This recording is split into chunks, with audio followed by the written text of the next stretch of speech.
Bonjour chers amis, les frères, les sœurs, les enfants. Nous sommes lundi 13 avril 2020, rendez-vous du matin. Du lever du soleil jusqu'à son coucher, bénissez l'Éternel Dieu. Amen, c'est un petit chant. Eh bien, que nous puissions commencer la semaine avec ce chant.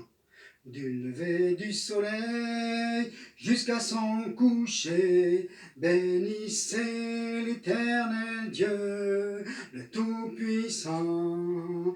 Du lever du soleil jusqu'à son coucher, bénissez l'Éternel Dieu, le Tout-Puissant. Bénissez Dieu, vous ses enfants, célébrez l'Éternel. Béni soit le nom de Jésus, dès maintenant et pour l'éternité. Amen. Nous allons prendre Luc 21 et nous allons lire à partir du verset 20. Exhortation à la vigilance. Lorsque vous verrez Jérusalem investie par les armées, sachez alors que sa désolation est proche. Alors que ceux qui sont en Judée fuient dans les montagnes, que ceux qui seront au milieu de Jérusalem sortent, et que ceux qui sont dans les champs n'entrent pas dans la ville, car ce seront des jours de vengeance pour l'accomplissement de tout ce qui est écrit. Malheur aux femmes qui seront enceintes et à celles qui allaiteront en ces jours-là, car il y aura une grande détresse dans le pays, la colère contre ce peuple. Ils tomberont sous le tranchant de l'épée, ils seront amenés captifs parmi toutes les nations, et Jérusalem sera foulée aux pieds par les nations, jusqu'à ce que le temps des nations soit accompli. Amen. Alors, quand Jésus a enseigné ces choses, c'était improbable. Personne ne pouvait croire que ces choses allaient arriver. Pourtant, en l'an 70, sous le règne de l'empereur Titus, c'est arrivé. Les armées romaines ont encerclé Jérusalem. Ensuite, pour un peu de temps, ils sont repartis, puis ils sont revenus et ils ont tout massacré. Et les Juifs, soit ils sont morts, soit ils ont été transportés en esclavage. Amen.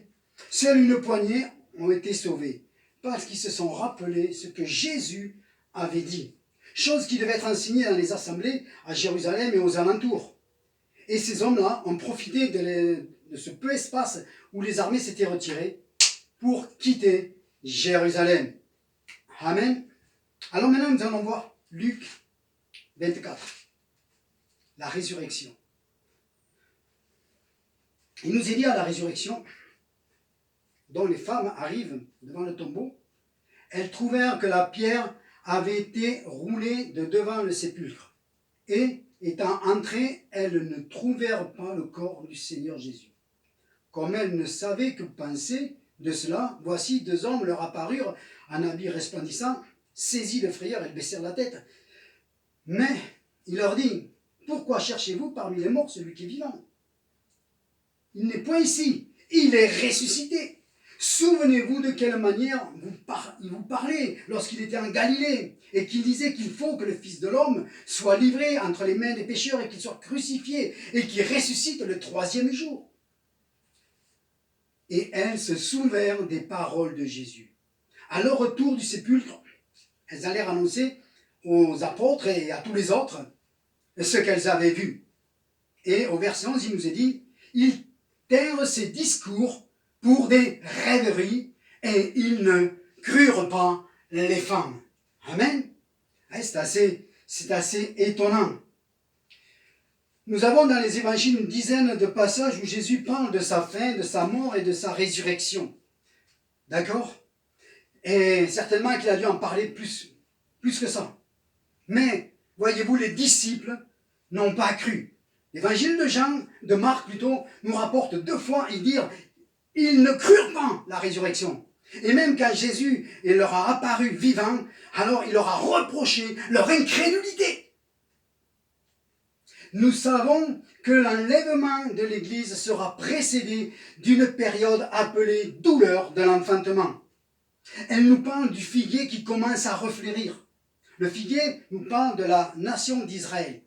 Il y a toujours eu des guerres, des pestes, des cataclysmes et toutes ces choses-là. Tout le monde est d'accord là-dessus. Oui, mais ça a toujours existé. Mais au XVIIIe siècle, dans cette période, des Juifs ont regagné leur terre natale. Et là, le temps des nations commençait à prendre fin. Et à partir de cette date-là, alors le pire est arrivé, a commencé à venir. Arrivé de grandes révolutions, de grandes guerres, des famines, des épidémies, tout un tas de choses, etc., etc. Faisant des millions de morts. Aujourd'hui, une pandémie bloque la terre entière. Allons-nous rester incrédules comme les apôtres? Ou alors dire, ah, il y a un avertissement de la part de Dieu. Amen. Nous pouvons avoir plusieurs positions. Je vous en donne trois, mais trois qui ne m'intéressent pas, et la quatrième, celle qui m'intéresse. Nous pouvons rester indifférents. Les vierges, elles dorment. Ou écouter certains qui, ouais, c'est le diable, la parole doit s'accomplir, tu peux prier, chasser tous les démons de la terre, c'est cette parole qui va s'accomplir. Tu perds ton temps et tu n'as pas trop compris l'évangile. Ou alors se précipiter dans un retour éminent de Jésus sans construire pour l'avenir. Alors j'ai un souvenir de cela, de Douglas Scott, ce revivaliste qui est venu en France à l'époque, j'avais 6 ans. Il était venu à Carcassonne et je suis allé l'écouter avec mes parents. Et une de ses prédications a été l'enlèvement de l'église. Et il criait avec tout le zèle qu'il avait, « Je ne mourrai pas sans avoir vu le retour de Jésus-Christ !» Mes amis, je ne l'ai jamais oublié. Et 3 mois plus tard, il était enlevé dans la gloire. Alors non, c'est pas comme ça que nous allons avancer. Ou alors je m'inscris avec ceux et celles, et je vous invite, si vous êtes comme moi, qui se préparent à la rencontre de Jésus. On travaille aussi pour l'avenir, on ne sait pas quand il va venir. Mais nous nous construisons dans une sainte foi, dans une piété sincère et pure. Écoutons l'apôtre Paul, 2 Timothée 3,5. Ayant l'apparence de la piété, mais reniant ce qui en fait la force. Attention de ne pas nous attacher à la forme extérieure des rassemblements, voire même des assemblées. Mais regardons par l'aide du Saint-Esprit le niveau de piété. Si ça va m'aider à monter, ou sinon... Paul dit dans 1 Timothée 6,11, toi, moi, recherche la justice, la piété, la foi, la charité, la patience, la douceur. Voilà quelques éléments qui vont nous aider à prendre de la force. Car vu ce qui est arrivé aujourd'hui, qui est là en ce moment, alors qu'est-ce que l'avenir nous annonce et nous préserve? Nous devons prendre de la force. Devenons de vrais disciples. Regardons cette pandémie comme un signe venant du ciel. Il n'y a pas de hasard que ça soit arrivé en période de Pâques. Si ça ne vous donne pas à réfléchir, moi je réfléchis là-dessus. Que l'Église puisse vivre une résurrection après cette pandémie. Une nouvelle Pentecôte avant l'enlèvement. Une grande moisson avant l'enlèvement. Amen. Amen. Alors maintenant, je voudrais juste prier afin que vous puissiez réaliser qu'il y a un signe qui nous a été donné et que nous devons nous préparer, renforcer notre piété. Père, je te remercie pour ton amour et ta grâce qui m'invitent à parler tous les jours. Seigneur, merci pour ceux qui écoutent. Seigneur, que ceux qui te connaissent, Seigneur, puissent s'affermir dans la foi.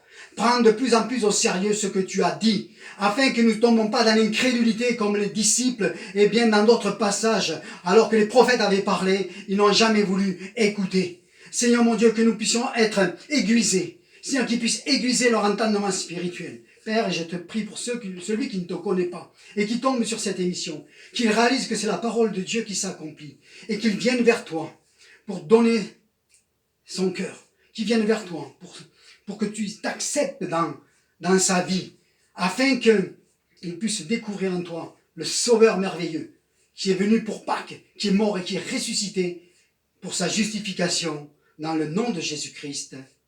Amen.